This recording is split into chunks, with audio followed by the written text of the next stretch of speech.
Hello, everyone, and welcome to the holiday, January 6th, the day where we were reminded that we never really had a democracy, and we probably won't even have this sham of a democracy for much longer. It's been a year, and we're gonna look back on it. The we being me, Johnny DeRola, and very lucky to be joined on this auspicious day by Anna Kasparian. Anna, welcome to the Damage Report. Hey everyone, thank you for having me. It's been a while, but I'm happy to be here. It has. We are always excited to have you here. And today is a day of amazing synergies. Not only did you decide to come on my show, which happens, only once every few months or so, but we're also going to be doing the main show together later on today. So we're going to try to mix things up. I'm going to try to keep some of my best points for later on. So what the audience is going to be getting now is mostly trash. So get ready for that. But anyway, very excited to do the show with you. Thank you everyone for being here. Over the course of the next 90 minutes, we've got a lot that we're gonna be talking about. We're gonna be checking in on not only what both Joe Biden and Donald Trump have been saying today about January 6th, but also what is the state of the GOP 1 year later? What has happened to those who turned against Donald Trump after the insurrection? And what is going on with those who stuck with him? I think maybe you can guess, but we're gonna look through the evidence together. We've also got Ted Cruz saying something rational, Candace Owens saying something insane, Nate Silver's the craziest guy on Twitter, seemingly as always, and a hockey good Samaritan. Sports news coming from the Damage Report. You requested it, and soon you'll wish you hadn't. But anyway, feel free to hit the like button, share the stream, that'd be great. Do what the algorithm requires of you. And with that, Anna Kasparian, are you ready to talk about some news? I'm super ready, let's do it. Okay, let's do it. Let's jump into this video. Our fellow Americans, to state the obvious, 1 year ago today, in this sacred place, democracy was attacked, simply attacked. The will of the people was under assault. The Constitution, our Constitution, faced the gravest of threats. Outnumbered in the face of a brutal attack, the Capitol Police, the DC Metropolitan Police Department, the National Guard, and other brave law enforcement officials saved the rule of law. Our democracy held. We, the people, endured. We, the people, prevailed. Okay, so look, we're gonna have more for you, by the way, from President Biden. He's going to be laying the blame, obviously, on Trump. That seems rational, and he's saying that it didn't succeed, the insurrection. After all, the vote was certified. 2 weeks later, Joe Biden was inaugurated. But Anna, to start things off, he gave a very triumphant, victorious speech there, and I feel like that. I get it. I get that we should reassure people a year later that they didn't succeed right then. But with all that's happened since then, is that the right tone? We won, democracy prevailed, the people succeeded. With all that's happened between last January 6th and this, that to me feels like it's hiding more than it's revealing about the state of American democracy. I think it's part and parcel of what we've seen in American politics for a very long time, especially with the Democratic Party as of late. It's this real disconnect from what's really happening in the country, especially when it comes to the whole issue of our democracy and how easily the Republican Party has eroded the democratic process on a state level, especially. So there's the issue, of course, of the country just being incredibly divided. And it's gotten worse since January 6th. On the very issue of January 6th, you have a huge portion of the country that will not accept the results of the 2020 election. They genuinely believe that Donald Trump had won, and they believe that they may have to use political, or not even political, they may have to use violence in order to take the country back. In fact, a recent poll showed that the number of Republican voters who think they need to resort to violence has unfortunately climbed to 40%. And so that is, of course, lost in this hopeful, optimistic speech, which we'll later talk about some of the tough talk he had for Donald Trump. But the other issue is, what about all the voter suppression laws that have passed in these battleground states, places like Georgia, places like Florida? Florida's not really a battleground state at this point, if you ask me. But you get what I'm saying? I mean, it may be true that Biden is president and the election was certified, but at the end of the day, when you look at all the other things that are happening, not in the periphery, but right here, front and center, in terms of the erosion of our democratic process, it's really hard to say that we've prevailed. Yeah, and maybe it would be one thing if I don't know, if we gave the speech, me or you or whatever, and we're like, okay, we want to, inspire people, keep them hopeful or whatever. So we're just gonna focus on that. That might be okay, because while there's so many more reasons to be terrified, I think, in terms of the laws that have been passed, as you pointed out, the increasing, willingness for, or perhaps desire for, political violence on the right. We're not responsible for that, but he's been president during a time when he's leading a party that is asleep at the wheel during this. So it's kind of convenient for him to want to focus on how democracy prevailed and the people are awesome and everything. Why don't you pass a bill to end the practices that have been going on this last year? I'm not saying that Joe Biden unilaterally, or even all of the Democrats, can get the Republicans away from the brink, like them diving over into full on, fascism and wanting their political opponents to be killed. I don't think that that's necessarily within their abilities, but they could pass the bill. They could do something to make it so that we can't necessarily stop the Republicans from dispatching a mob at us. But maybe we can make it less likely that the other side of January 6th, which we all too often forget, which is the political attempt to overturn the results of the election, would be less likely to succeed in the future, because it's looking pretty likely at this point. Yeah, my main issue with the Democratic Party is that they A, hold the levers of power, and B, don't flex that power.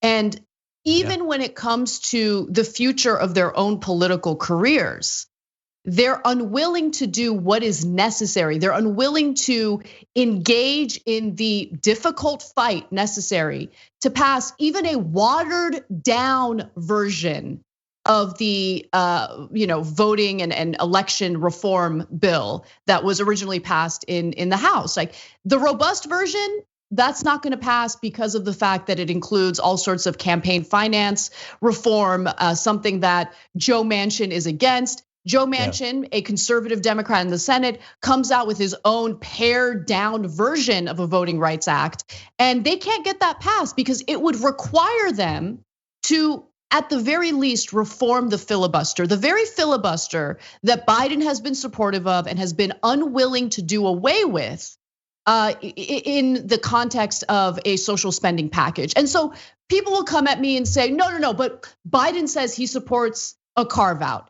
Well, yeah, Biden also said that he supported his own Build Back Better agenda, but he didn't fight for it.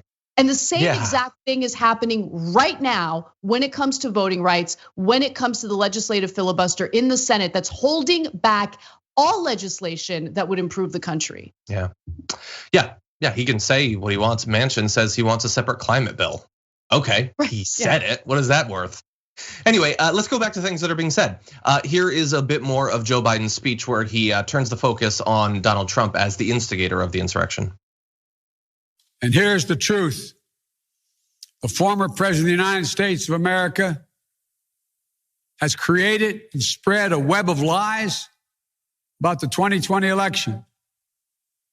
He's done so because he values power over principle, because he sees his own interest as more important than his country's interest, than America's interest. And because his bruised ego matters more to him than our democracy or our Constitution, he can't accept he lost. Even though that's what 93 United States senators, his own attorney general, his own vice president, governors and state officials in every battleground state have all said he lost. That's what 81 million of you did as you voted for a new way forward. He has done what no president in American history, the history of this country, has ever done. He refused to accept the results of an election and the will of the American people. That is true. Everything that Biden just said there is true. I continue to love the people that were telling us in the lead up to the 2020 election when we were like, hey, so Trump is being fairly clear that if he loses, he's not going to accept it. They're like, you hysterical people, Trump derangement syndrome. Well, it's been a year, and not only does he not accept it, but that's not just like a personal opinion that he has, it's consequential. It has affected the political views of tens of millions of Americans. It is now the default position, as we'll get into later in the show, of virtually every Republican running for office. We were right, it matters that we were right. And the same people that called us crazy then refuse to accept the danger of what's been going on throughout this year. So that's fun. It's great to not have the allies you desperately need when democracy is on the chopping block.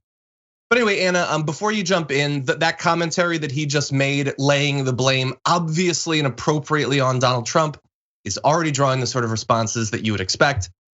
Brett Baer on Fox says a number of people say there was a choice here to be made, whether Biden was going to stir emotion and stir that pot or talk about moving forward. He tried to cross that bridge, but clearly is taking advantage of the situation.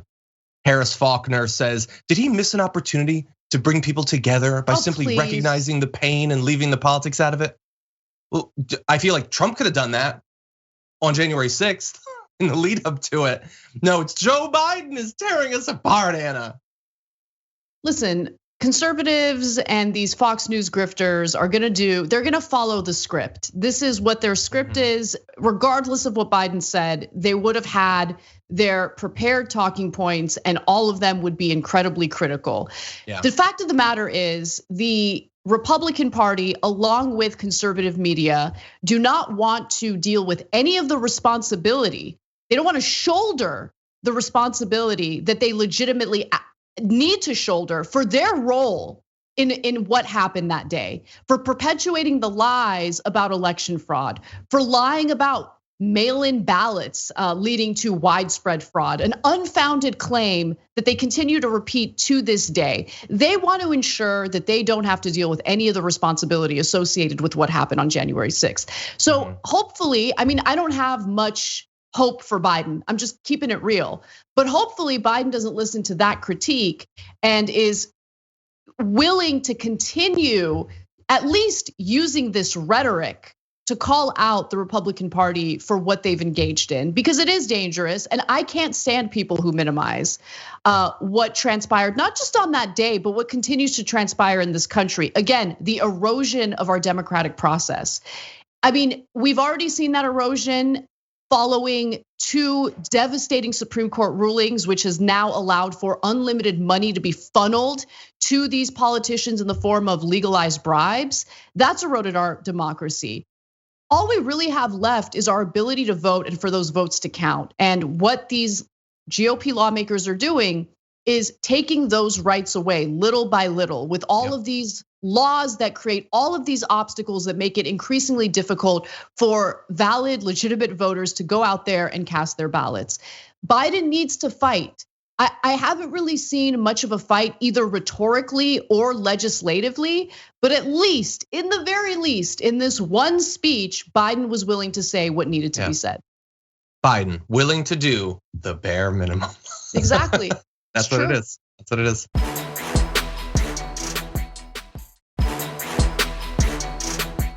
Donald Trump has responded to Joe Biden's commentary marking the anniversary of January 6th. Although, spoiler alert, he might be in a little bit of trouble. I'm gonna give you his comments, but understand that he is being attacked not only from former insiders in his administration, which are leaking information about what happened on January 6th, but some of those who rioted on January 6th are not happy with what he's been doing this week to mark that occasion.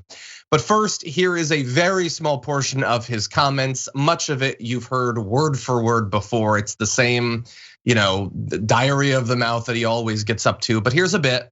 He says, Biden, who is destroying our nation with insane policies of open borders, corrupt capital E elections, disastrous energy policies, unconstitutional mandates, and devastating school closures, used my name today to try to further divide America. This political theater is all just a distraction for the fact Biden has completely and totally failed. Why is it that the unselect committee, you get it? I called it unselect, of totally partisan political hacks whose judgment has long ago been made, not discussing the rigged presidential election of 2020. It's because they don't have the answers or justifications for what happened. They got away with something, and it is leading to our country's destruction. They all want conversation concerning the election, capital C, canceled. Man, you really can just use canceling for anything. For anything, for anything. It means nothing.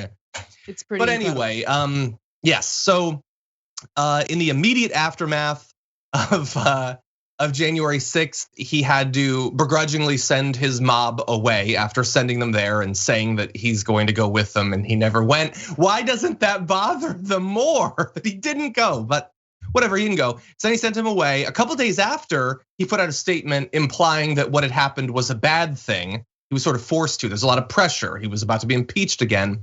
But we're a year later, and he's now openly saying it was awesome. They were patriots. It was justified. He's on the Tucker Carlson side of this. It's great that it happened. While at the same time, fans at his rallies are saying they weren't Republicans who were rioting still. We showed you that CNN video of them being interviewed. So that's an amazing thing to hold in your mind simultaneously. That it was great and they were patriots, but also they were damn BLM and Antifas. But anyway, that's what he had to say, or as much of it as I'm willing to read. First, let me just give you credit for your excellent Trump impression, because most people don't get the breathiness of his rhetoric correct. You do like, the breathiness. The breathiness is critical. It really is.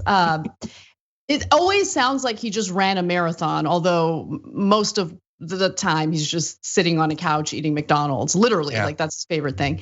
But also putting that aside, this very clear talking point that we're seeing among conservative talk show hosts and also Donald Trump here of how this is dividing the country. Biden's speech divided the country. No, the country's divided. Yeah. Okay. The country's divided. We're pretty damn divided. When you have 40% of Republican voters saying in a recent poll that they may have to resort to political violence to take the country back, country's pretty divided. When you have a huge portion of the country that refuses to accept the legitimate results of the presidential election, country's pretty divided. We're divided. The real question is, are we as American voters, whether we're on the left or the right, going to allow for nefarious political elites to continue tearing us apart? And I don't, look, whatever we've been doing so far, and I'm not just talking about people in general, I'm talking about TYT, what our message is, what our project is. It hasn't worked, okay? And I'm just being open and honest about that. I mean, it's worked in terms of converting some conservatives and some Trump supporters to see the, to see the light. But we have to make a point, in my opinion, to reach out to not politicians. I'm talking about actual people in our lives who may be conservative, who may have fallen victim to QAnon conspiracies and all that. We have to make a point to not cut them out of our lives, as difficult as that is, and have calm conversations with them. Because I think one of the things that we're seeing is, because the country is so divided, families are being ripped apart. Friends are no longer friends. And look, I get it. Yeah. It's really difficult. It's really difficult to see a friend of yours kind of go down that rabbit hole, or a family member of yours fall into conspiracy theories and things like that. But cutting them off, I think it makes those conspiracies and that political ideology a bigger part of their identity, and they're never exposed to any opposition to it. Right. So I don't know. I'm trying something different this year. And it kind of started in the middle of last year. And it's to try really hard not to come across as judgmental, just be open with people, honest with people, kind to people. And my hope is we'll start convincing people like, hey, we all want the same things. We might have different solutions, but let's actually debate those among each other in a calm, rational way. And not allow the elite, who are robbing all of us blind, both on the left and the right, to continue dividing us, continue tearing us apart. I mean, you're trying to be very reasonable. It's difficult. It's hard. It's difficult what you're saying, both because it's generally not incentivized on your own side, and also obviously so difficult on the other side. Because it's not just that the other side is getting, sort of political policy messages that are, the opposite of what we would want. They are being told to believe that we're evil. Like at the best case scenario, we're commies and BLM terrorists. That's the best case. Worst case, Satanists who eat baby faces. So that makes the job hard, but I appreciate you trying to do it. No, it makes it hard, but they're gonna keep thinking that about us until they get to actually know us. And I wanna also make a quick distinction because this is important. I'm talking about the average voter. I'm not talking about nefarious right-wing figures. I'm not talking about like, oh, I'm gonna hit up the Proud Boys or the Boogaloo Boys or some Nazis and try to convince them to come to my side. No, I'm just talking about people who we might know, acquaintances, family members, friends, who might have gotten radicalized online. And I remember getting a tweet from someone who lives in the South, and it's a blue-collared worker. And this individual was convinced that I'm against blue-collared workers. And I was like, blue-collar workers are the heart of America. I have tremendous respect for you and what you do for a living. And he was kind of shocked by that. You know what I'm saying? And it's because he's not exposed to the other side at all. And he just buys the narrative that's being fed to him over and over again in the media filter bubble that he exists in. Yeah, definitely. So it's certainly worthwhile to try. Okay, with that, there will be more. He'll say more, they'll say more about it, and I'm sure that we'll get to it on the main show. But for now, we are going to take our first break. We have a lot more to get to, so don't go anywhere.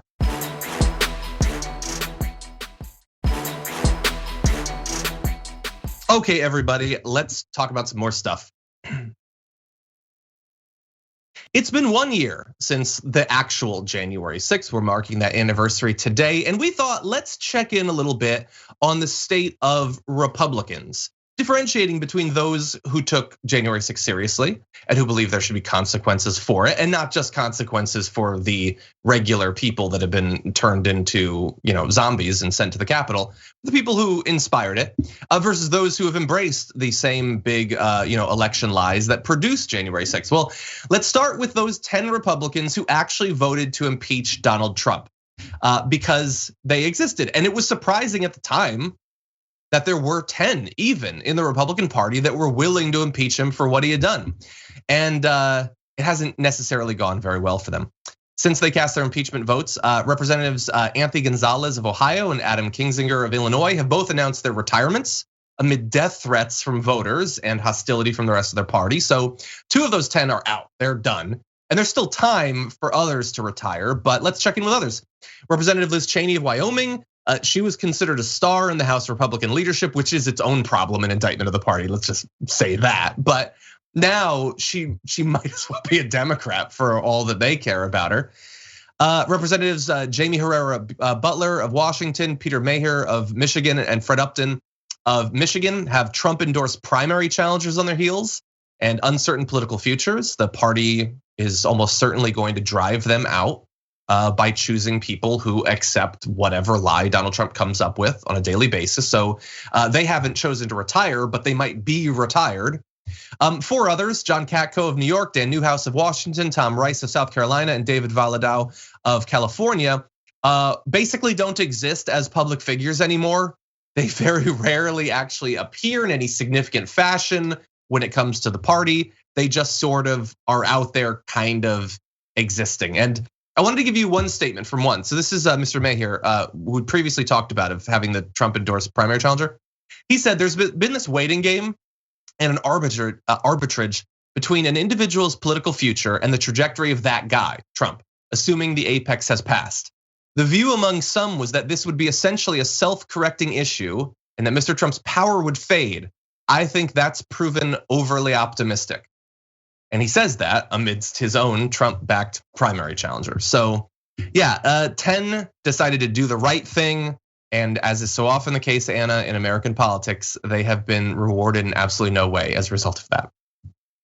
That's right. You and I often talk about how there is a lack of incentives to be a good person, to do the right thing in various contexts. And unfortunately, this is one of those contexts. With the Republican Party, all the incentives are in the wrong place. And it's to just go along with an incredibly dangerous lie about the election and who actually won it. And it's led to the incitement of violence in this country, political division in this country. It's unfortunate, but this story actually made me realize just how different the Democratic and Republican parties really are. And it's not just about their ideology, it's also about their strategy.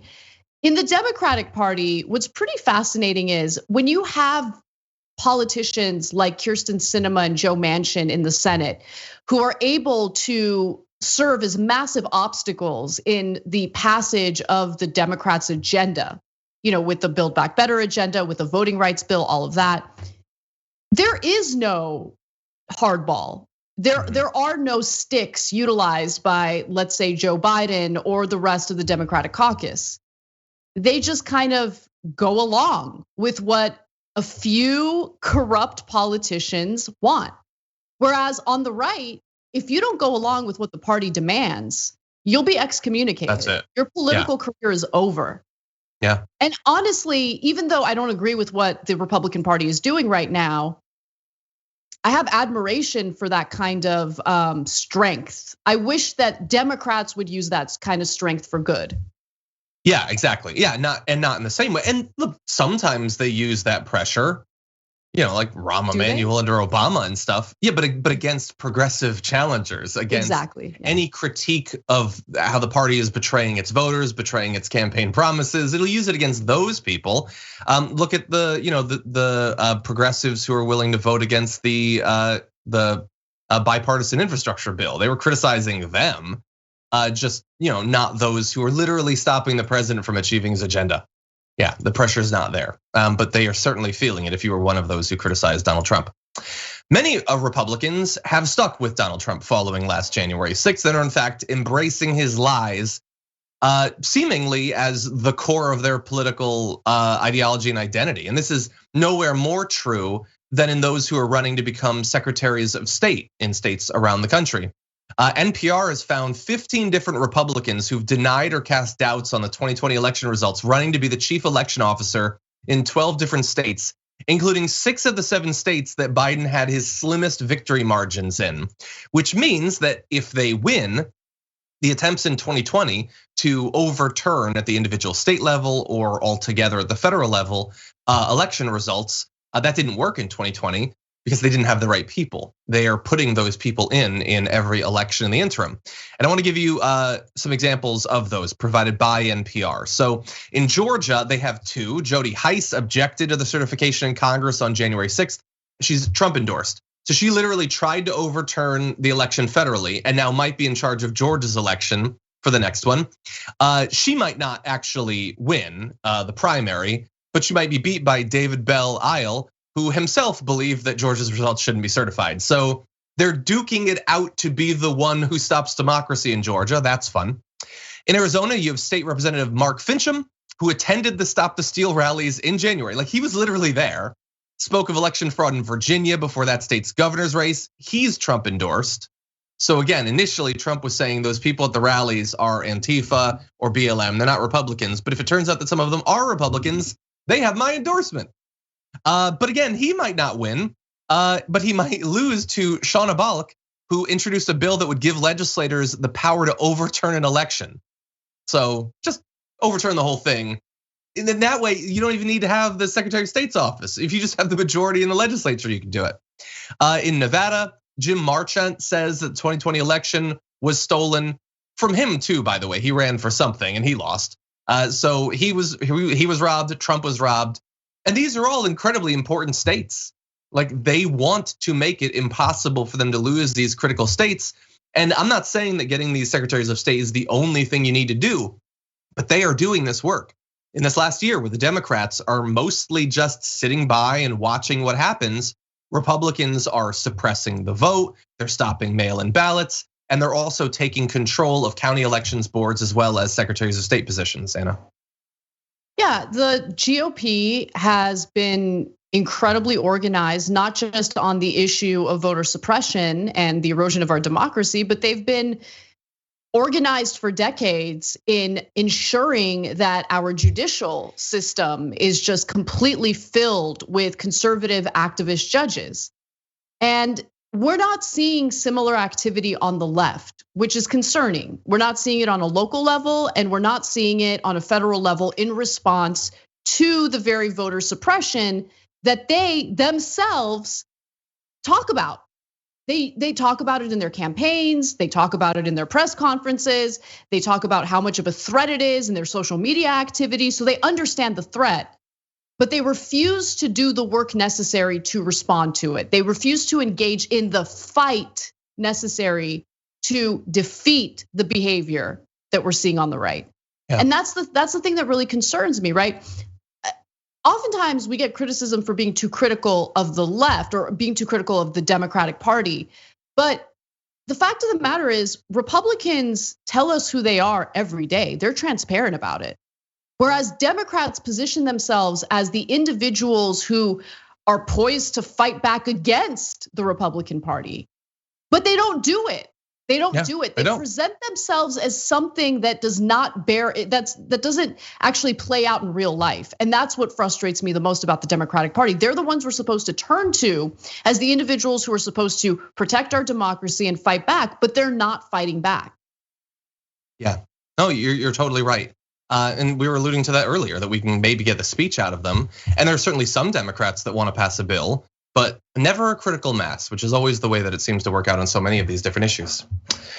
So yeah, those are the Republicans. The ones who are critical of him are being weeded out, and those who have nothing to offer and don't even try to offer anything other than Trump got stolen and also let's go Brandon, they're gonna be doing quite well in these elections. So they will soon be in positions of power.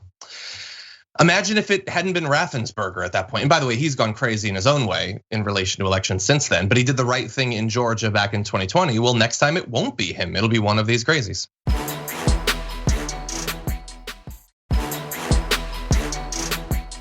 We are approaching a solemn anniversary this week. And it is an anniversary of a violent terrorist attack on the Capitol, where we saw the men and women of law enforcement demonstrate incredible courage, incredible bravery, risk their lives to defend the men and women who serve in this Capitol.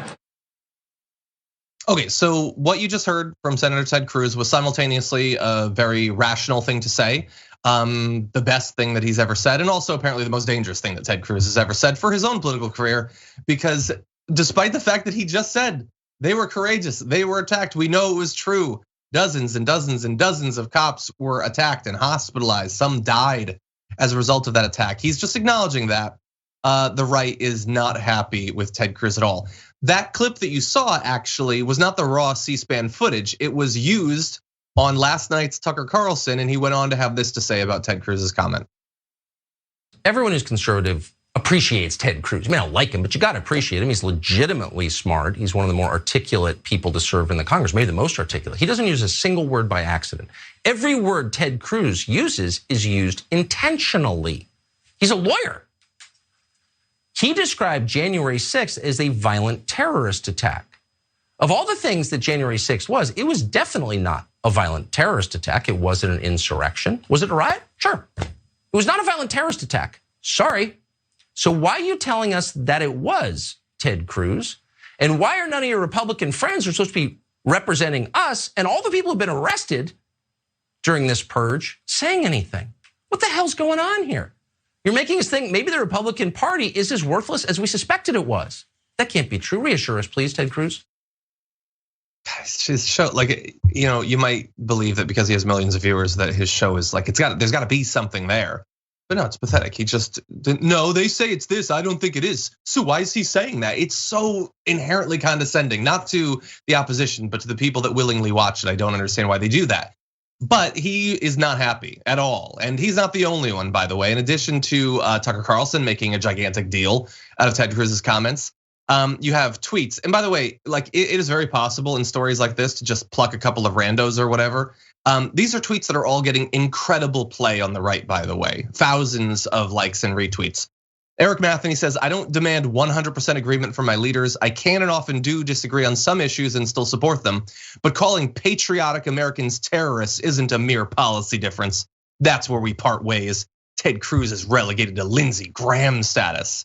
Damn, that's a burn. Again, they're patriotic Americans, except when they're secretly not conservatives at all and they're not Trump supporters. It's one or the other at all times simultaneously. Susan St. James says, Ted Cruz has done permanent damage to his political career. He should apologize. Laverne Spicer says, I'm a big fan of Ted Cruz on most days, but the only terrorist attack on this nation in connection with the 2020 election was November 3rd, 2020.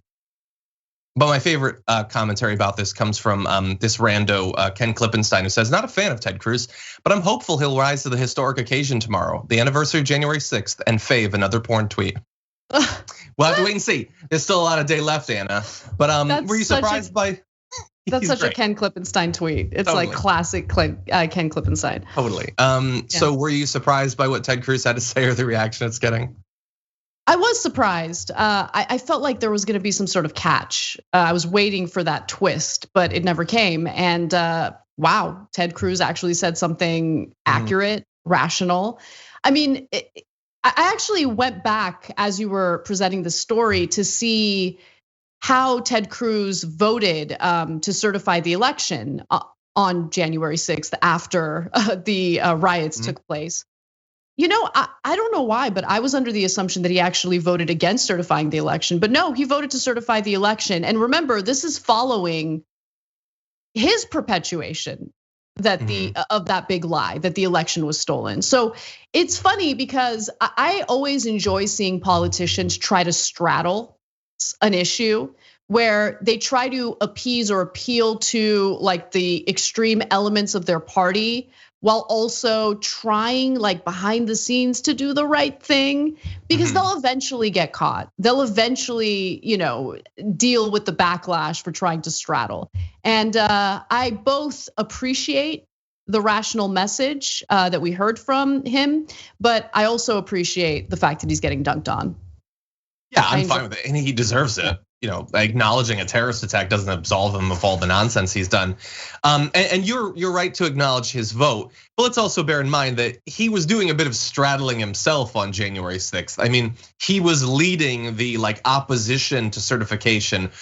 Okay, maybe he voted the right way finally, and has been a little bit of critical of Trump, but he also played that game of, hey, maybe elections are optional. Maybe it just really comes down to the Senate. Like he was a very active participant in that at the same level of someone like a Josh Hawley. And he experienced a lot of criticism in the wake of January 6th, people calling for him to be taken out of the Senate and all that as well. So good job on this commentary. The turn that you expected could be coming in a couple of days. I mean, Tucker Carlson seems to believe it was a dangerous riot. He just blames it on the FBI. So maybe he'll find some way to act right from their point of view. On some days, let's just be clear about Tucker Carlson. The narrative changes depending on which day of the week it is. So on some days, it was Antifa. On other days, it was the FBI. On some days, it was Trump supporters, but what they were doing was patriotic. Yeah. It really 100%. Depends on the day of the week.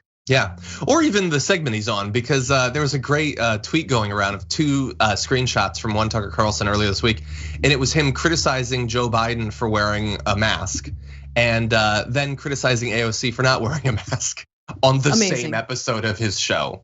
Amazing. Yeah, you've got to have severe brain worms to not have a problem with that, and apparently there are millions lining up to demonstrate that is the case.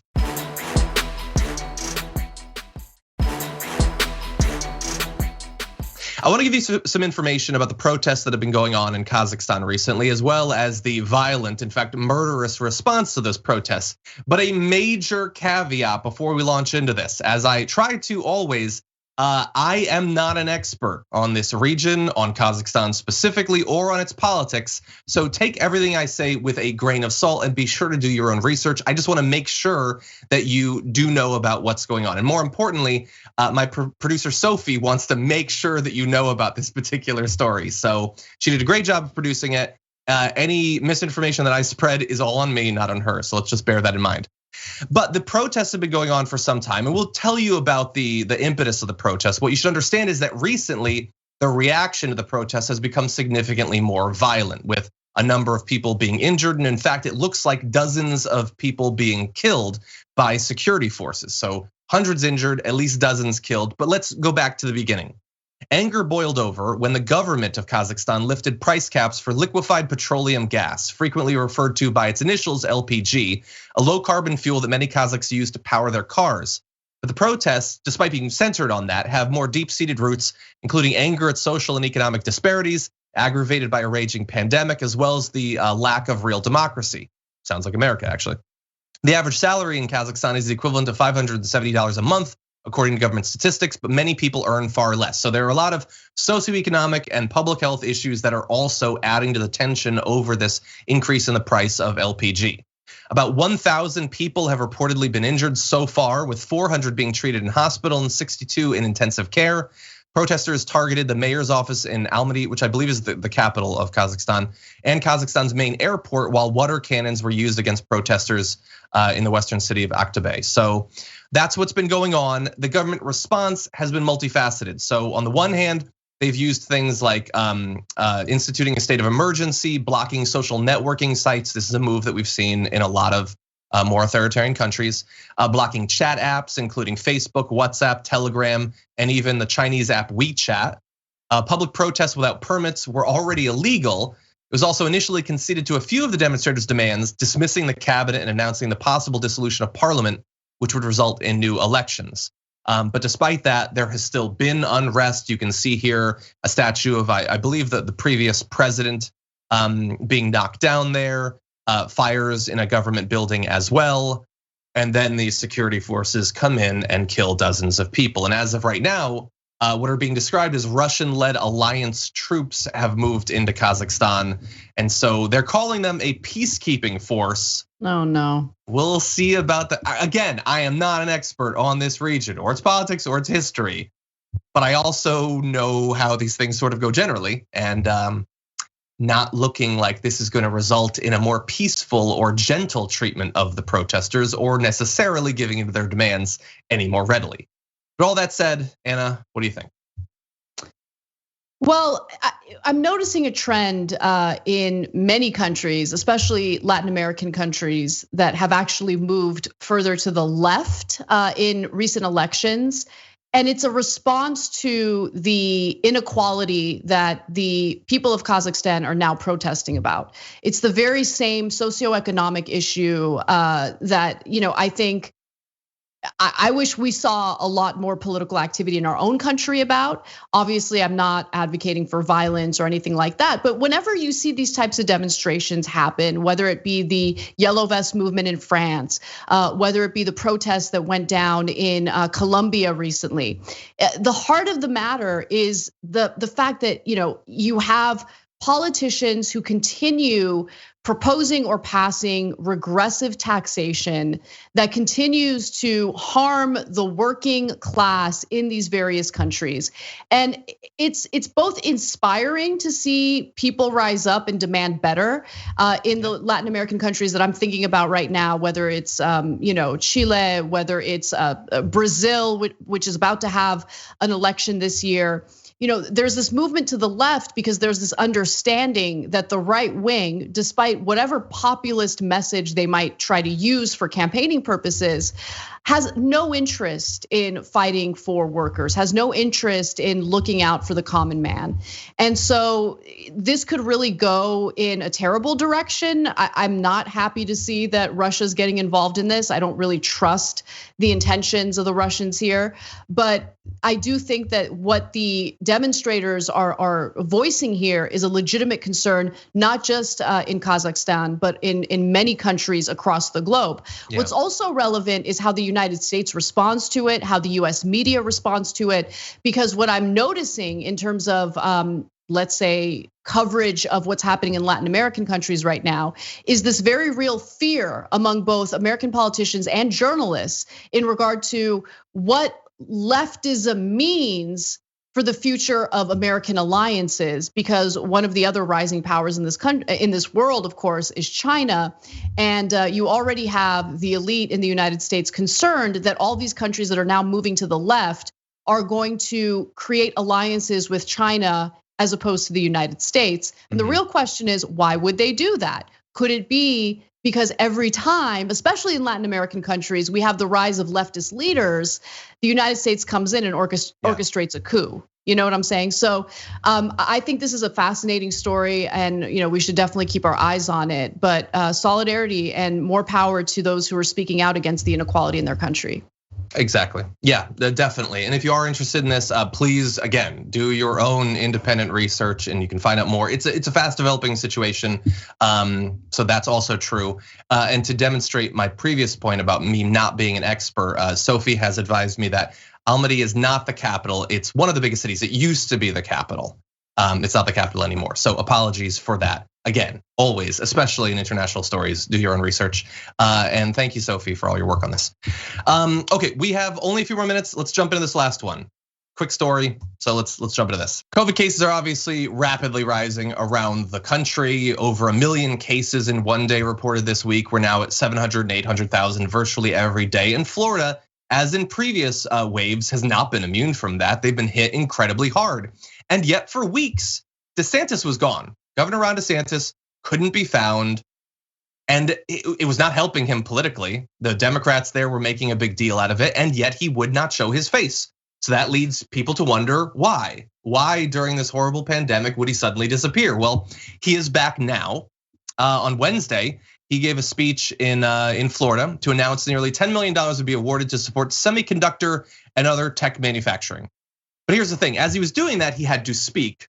And that apparently was causing a bit of an issue for him. So we're gonna show you a little bit of video. We want you to listen to the governor. Have expanded our manufacturing footprint in the state of Florida, and we want to continue to be able to do that as we go forward. Semiconductors are a huge issue. If you look at how the supply chain works, we are overly dependent on foreign nations, including Taiwan, which is a good ally of ours, but which is one that,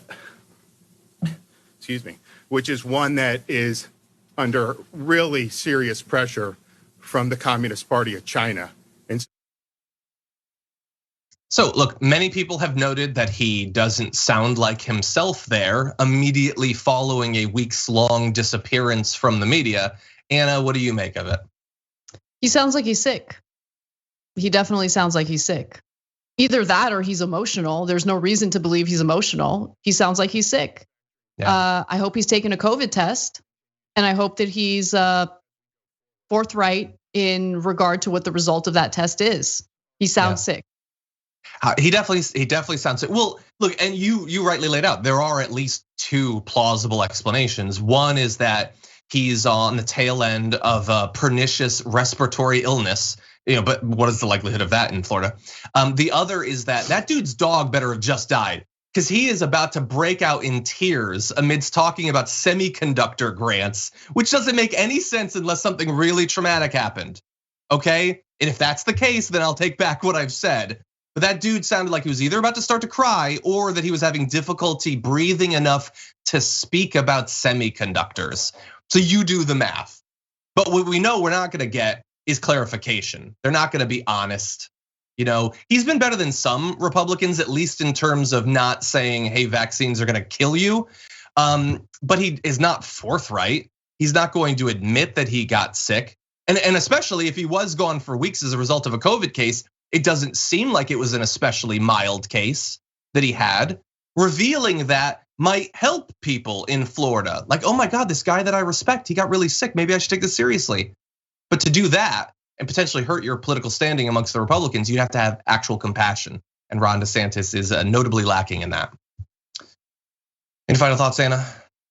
Yeah, I mean, I agree with you wholeheartedly on that. And what's been sobering is just seeing politicians really put their own narcissistic, political ambitions before human lives, prioritizing themselves above all else, even in the middle of a pandemic. It just shows you, the way our politics works. I just think that our system incentivizes the worst people to run for Congress and to run for public office. And we got to go back to thinking of these positions as positions that, serve the public interest. These are supposed to be public servants.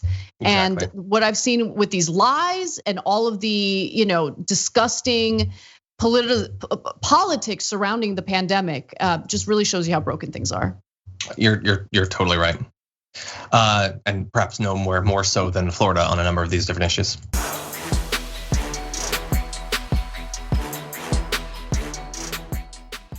Thanks for listening to the full episode of The Damage Report. Support our work, listen ad-free, access members-only bonus content, and more by subscribing to Apple Podcasts at apple.co/TYT. I'm your host, John Adarola. I'll see you soon.